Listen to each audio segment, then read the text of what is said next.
mga kalawatsero! Ayun nga, nandito tayo sa Holy Head. Tapos na ang araw namin, pero ang araw mataas pa rin. Bago nga kami naghiwa-hiwalay sa workshop, ay may kwento si Isabel na kakapulutan ng aral.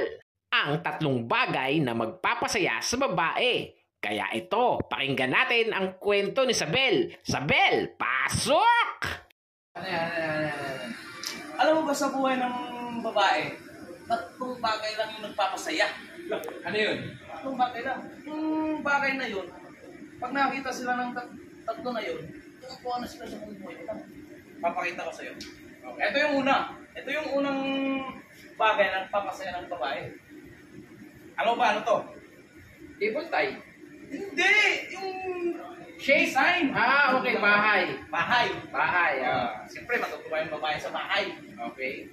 Pag pinaliktad ko ng ganito, ano yan? Yung binibigay natin sa simbahan, yung mga... Bulaklak. O yun. Di ba natutuwa yung mga babae ng gano'n? Okay. Diba, ano? Yun yung pangalawa. Oh. Ngayon, naging ganito man. Ano yan? Ito yung pangatlong bagay.